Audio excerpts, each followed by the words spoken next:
ఇదిగో ఇదే కైలాసం, శివ పార్వతుల నివాసం.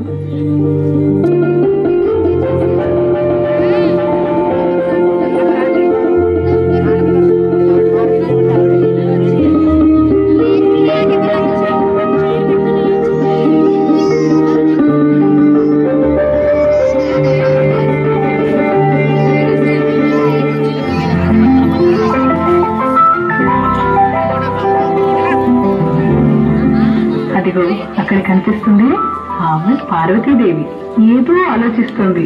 ఏంటో చూద్దామా? అభ్యంగన స్నానం చేస్తున్నాను కదా, ద్వారం దగ్గర కావలిగా ఎవరుంటారు? ప్రమదగణాలందరూ మహాశివుడితో పాటు ముఖ్యమైన పని మీద వెళ్లారు. ఇప్పుడు ఎలా?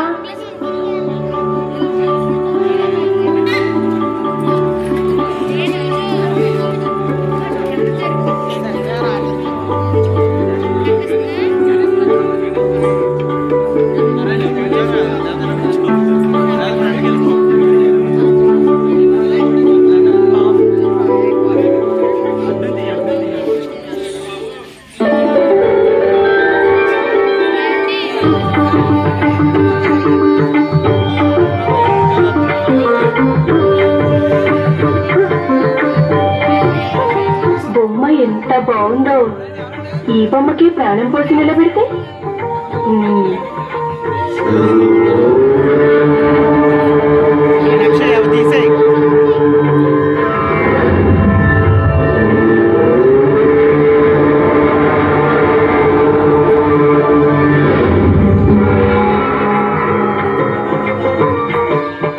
అమ్మా,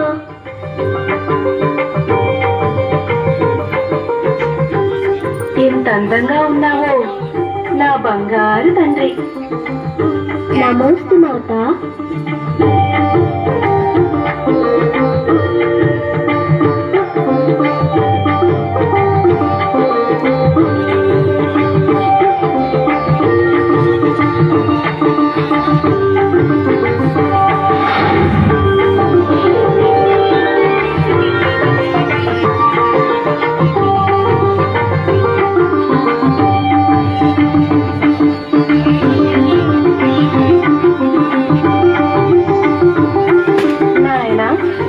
నేను అభ్యంగన స్నానం చేయాలి.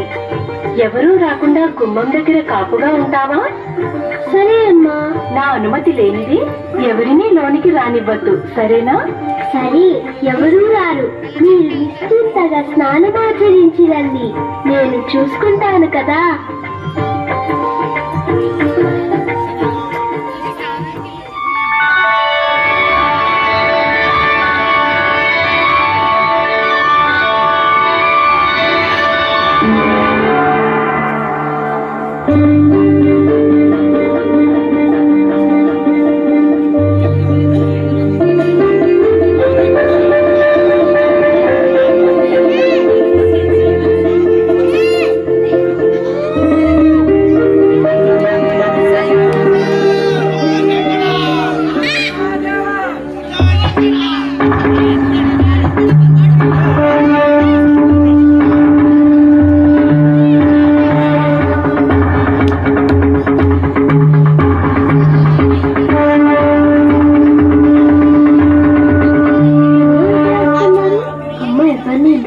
రానివ్వద్దని చెప్పింది కదా. ఆగండి ఆగండి, ఎక్కడికి అలా వెళ్ళిపోతున్నారు? అమ్మ ఎవరిని లోనికి అనుమతించవద్దండి. నా మందిరంలోకి వెళ్ళడానికి నాకే అనుమతి కావాలా? బాలక, ఎవరు నువ్వు? ముందు మీరెవరో చెప్పండి. నేను పార్వతీపతిని, శివుడను. ఓ అలానా? నేను పార్వతీ తనయుడిని. పార్వతీ తనయుడా? సరే సరే, దారి వదులు, లోనికి వెళ్ళాలి. వీల్లేదు, అమ్మ ఆజ్ఞ లేనిదే ఎవరు లోనికి వెళ్ళకూడదు. ఏమిటి మొండితనం? నేనెవరో తెలుసా? చెప్పానుగా, పార్వతీపతి అని. బాలక, దారి వదులు. కుదరదని చెప్పానుగా. నా క్రోధం తెప్పించవద్దు. నాది అదే మాట. దారి వదులుతావా లేదా? ఎన్నిసార్లు చెప్పాలి? కుదరదని. వెళ్ళి రండి.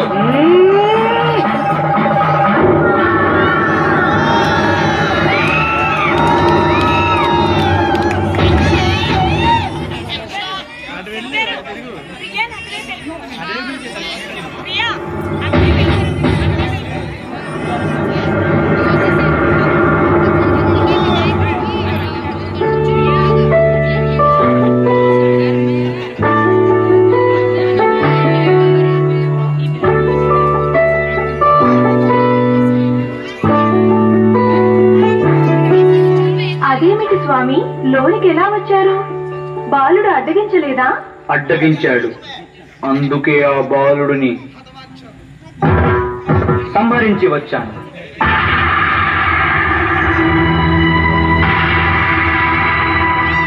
ఎవరా బాలుడు? నేను ప్రాణం పోసిన మన కుమారుడిని మీరు సంహరించారా?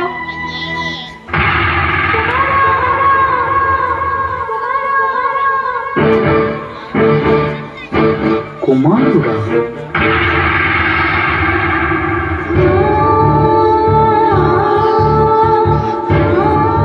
కుమారా,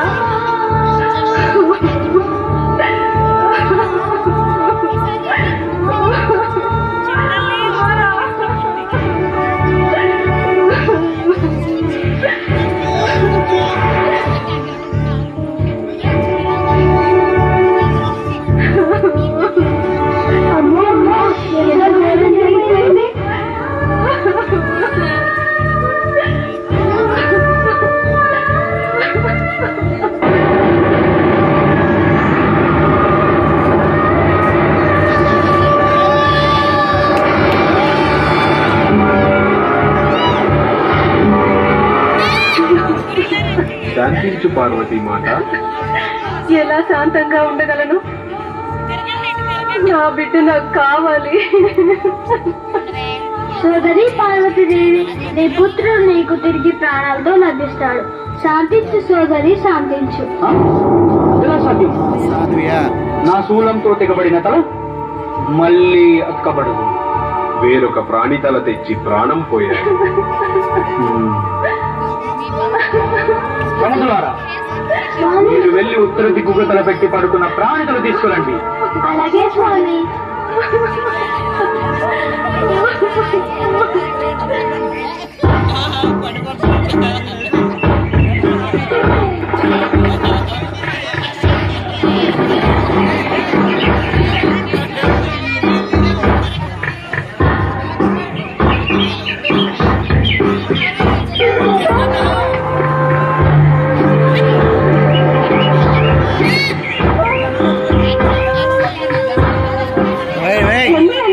అదిగో ఎందుకు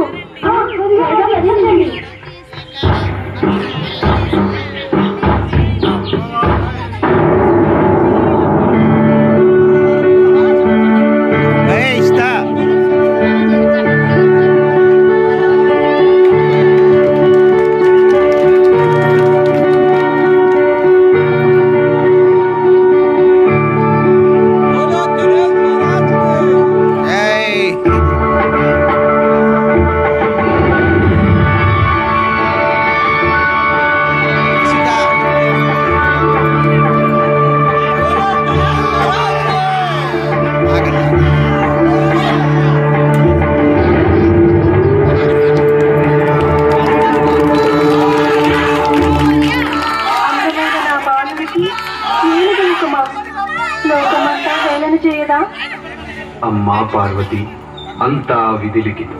జరిగినదంతా లోక కళ్యాణం కోసం. నీ పుత్రుడు గజానుడిగా పిలబడుతూ ముల్లోకాల్లో ఏ శుభకార్యం జరిగినా మొదటి పూజ అందుకుంటాడు. విఘ్నాలకు అధిపతిగా నిలుస్తాడు. ఇతనిని పూజిస్తే అన్ని విఘ్నాలు తొలగిపోయి అంతా శుభమే కలుగుతుంది.